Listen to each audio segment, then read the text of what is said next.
मुझे एसईओ करते हुए 9 साल हो गए और इन 9 सालों में एसईओ की जो डार्क साइड मैंने सीखी है वो आज आपको बताने जा रहा हूं, जिसके बारे में आपको हर हाल में पता होना चाहिए। ट्रस्ट मी, गूगल आपको ट्रैफिक देने के लिए बेताब नहीं है, आप गूगल से ट्रैफिक लेने के लिए बेताब हैं। गूगल का सिर्फ एक गोल है, सिर्फ एक गोल, अपने सर्चर्स को सेटिस्फाई करना, दैट इज इट। और गूगल कतन हैप्पी नहीं है वेबसाइट्स को रिवॉर्ड करके उनको ट्रैफिक देके।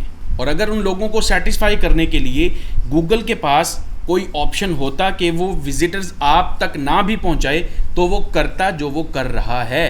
बहुत देर से वो करता आ रहा है कि मैक्सिमम जो यूज़र्स हैं वो वेबसाइट्स तक जाएं ही ना, गूगल ही सेटिस्फाई कर दे उनको।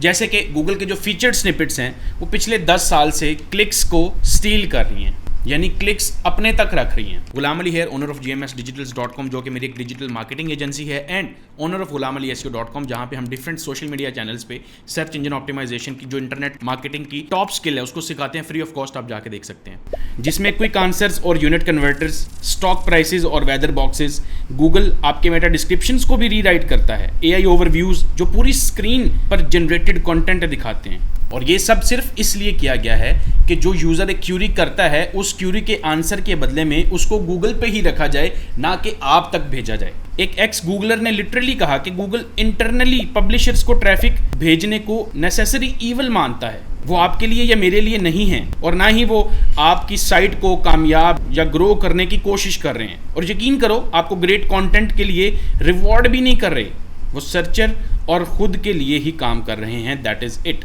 क्योंकि खरी हकीकत सिर्फ ये है कि आप उस प्लेटफॉर्म के खिलाफ लड़ रहे हैं जिस पर आप जीतना चाहते हैं, और आपके पास खेल खेलने के अलावा कोई और ऑप्शन ही नहीं है। और अगर आप ये चीज़ नहीं एक्सेप्ट कर सकते, literally you can't do anything, because आज नहीं तो कल ये जो झूठ है कि गूगल क्रिएटर्स को रिवॉर्ड करता है, ये आपको समझ आ जाएगा कि गूगल ऐसा कुछ नहीं करता, और ना वो करना चाहता है, मजबूरी में करता है। अब ये बात थोड़ी बुरी लगेगी, लेकिन अगली बात गूगल के बारे में कोई हॉट टेक नहीं है। ये बात आपके, मेरे और हर उस शख्स के बारे में है जिसने कई महीनों एक वेब पेज पर मेहनत की जो गूगल के तीसरे पेज से आगे नहीं बढ़ सका। और सच ये है कि आप एक ऐसे कीवर्ड के लिए compete कर रहे हैं जिसके लिए आप कभी भी नंबर 1 पे आ ही नहीं सकते, and that is what you have to stop. ये अक्सर आपके एम्बिशन की वजह से होता है जो आपके डिसीजंस को ब्लर कर देती है। क्या ये हुआ है आपके साथ? पहले आप एक कीवर्ड टूल खोलते हैं, आप एक हाई वॉल्यूम कीवर्ड देखते हैं जो ज्यादा कंपेटिटिव नहीं लगता, और आप सोचते हैं हाँ शायद मैं इस पर रैंक कर लूंगा। फिर आप पूरी तरह से इस पर काम करते हैं, आप एक जबरदस्त आर्टिकल बनाते हैं, पब्लिश करते हैं, कुछ लिंक्स भी उस पर लगा देते हैं, और फिर नथिंग। कई महीने गुजरने के बाद आप सिर्फ 3rd 4th पेज पे रैंक कर रहे हैं। आप टाइटल को एडजस्ट करते हैं, इंटरनल लिंक्स ऐड करते हैं, इंट्रो रीराइट करते हैं, यहाँ तक कि आप पूरी पोस्ट को अपडेट कर देते हैं, लेकिन होता कुछ भी नहीं है। तो प्रॉब्लम आपके कंटेंट में नहीं है, बैटलफील्ड में है, क्योंकि वो कीवर्ड जो आपने चूज किया है वो ऑलरेडी बड़ी बड़ी शार्क्स वेबसाइट्स के कब्जे के अंदर है, जिनके टन्स ऑफ बैकलिंक्स हैं, फुल टाइम एसईओ टीम्स बैठी हुई हैं उनकी, और बेतहाशा बजट है। तो भाई वो आपको कैसे एक सिंपल आर्टिकल लिख के अपने क्लब में आने दें? पॉसिबल ही नहीं है। तो आप क्या कर सकते हैं? यहाँ पे आपको यूज करनी है लैडर अप्रोच। आपको लो कंपटीशन टॉपिक्स पर फोकस करना है और ऐसी वेबसाइट के साथ compete करना है जो आपकी लीग में है या आपसे थोड़ा बेहतर है, या मे बी जहां आप उनसे बेहतर हों। इसके लिए एक बड़ा सिंपल तरीका है, Ahrefs की फ्री वेबसाइट अथॉरिटी चेकर पर जाना है, आपने अपने डोमेन रेटिंग चेक कर लें।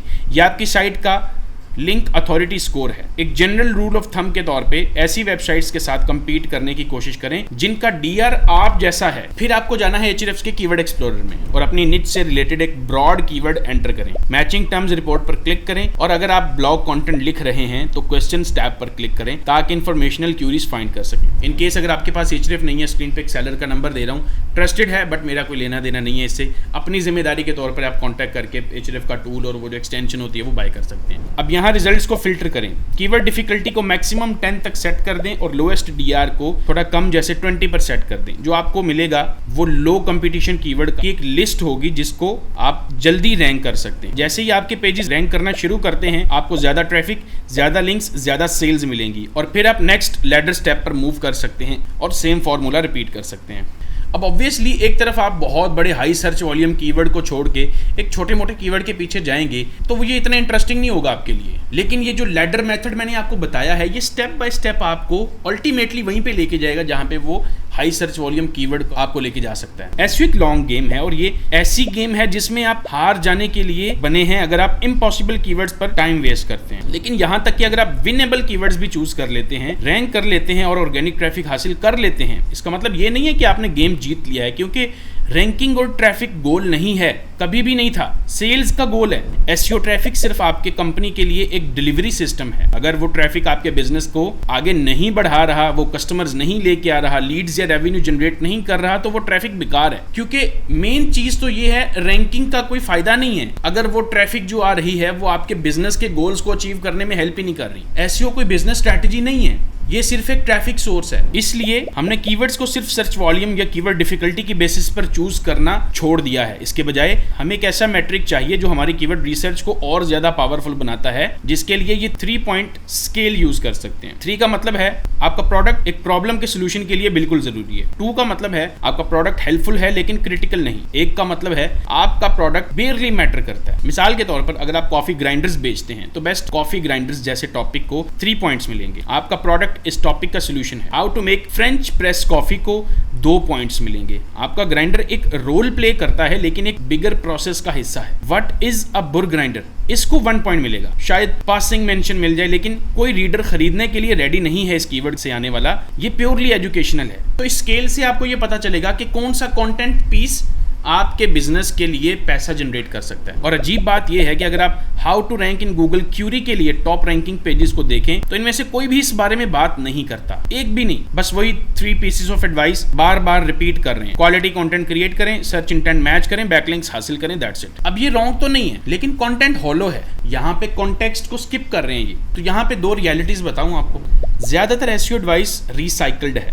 ज्यादातर ये कंटेंट उन लोगों ने लिखा ही नहीं है जो खुद एसईओ एक्सपर्ट्स थे, किसी रैंडम राइटर ने लिखा हुआ है। अगर आप जो भी देखते या पढ़ते हैं वो एक जैसा लगता है तो ये प्रोबेबली इसीलिए है क्योंकि ये वाक्य ही एक जैसा है। बेसिक लेवल पर एसईओ कोई रॉकेट साइंस नहीं है। और अभी आपको मैंने बताया कि आप ऐसे लोगों की प्लेबुक्स को फॉलो कर रहे हैं जिनका अपना खुद एक्सपीरियंस नहीं है कोई।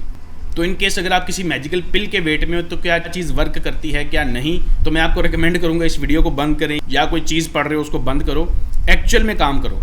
आपका कंटेंट उतना अच्छा है नहीं जितना आपको लगता है। अब ये असल में एक कॉग्निटिव बाइस है जिसमें हम सब गिर जाते हैं कि हाँ जो मैंने चीज़ बना दी है वो तो बड़ी अच्छी है। इसे बेसिकली एफर्ट जस्टिफिकेशन फैलेसी कहते हैं। जितनी ज़्यादा मेहनत आप करते हैं उतना ज़्यादा आप खुद को कन्विंस करते हैं कि जो मैंने किया है ये बहुत अच्छा है, चाहे वो हो भी ना। तो एक छोटी सी आवाज़ आपके ना माइंड के अंदर होती है जो आपको कहती है इस पोस्ट में मुझे 20 घंटे लगे तो ये ऑब्वियसली अच्छी होगी, मैंने तो सब कुछ ठीक किया है, मैंने हर रूल फॉलो किया है, गूगल को तो मुझे रिवॉर्ड करना ही होगा। लेकिन effort is equal to quality नहीं होता, खास तौर पे एसईओ में। क्वालिटी एक ही चीज पर आती है, यूजर सेटिस्फेक्शन। कितनी अच्छी तरह से आपका पेज उस पर्सन की रियल नीड्स और एक्सपेक्टेशंस को मीट कर रहा है जो सर्च करके आएगा। साल के तौर पे अगर 100 लोग आपके पेज पर आते हैं और 98 वापस हिट करके बैक चले गए अगले रिजल्ट पे, तो आपका पेज क्लियरली यूजर को सेटिस्फाई नहीं कर रहा, क्योंकि वो कहीं और इन्फॉर्मेशन ढूंढ रहे हैं, आपके पास तो है ही नहीं। तो वर्ड काउंट पर ऑब्सेस करने की बजाय इस चीज पर ज्यादा टाइम स्पेंड करें कि कौन क्या सर्च कर रहा है, उनको चाहिए क्या और क्या वो नहीं चाहते। फिर ऐसे कंटेंट, टूल और सॉल्यूशंस क्रिएट करें जो उन्हें आंसर करें, उनकी प्रॉब्लम सॉल्व करें। अपनी ऑडियंस को जानना फ्लफी एडवाइस लग सकता है, लेकिन ये असल में वाहिद इंपॉर्टेंट चीज़ है, खासकर जब एआई एक क्लिक से 1 मिलियन लाइफलेस पोस्ट्स पंप कर सकता है। सो बॉटम लाइन, आपके ऑडियंस को परवाह नहीं है कि आपका कंटेंट कितना वेल रिटन है या आपने कितना टाइम स्पेंड किया है।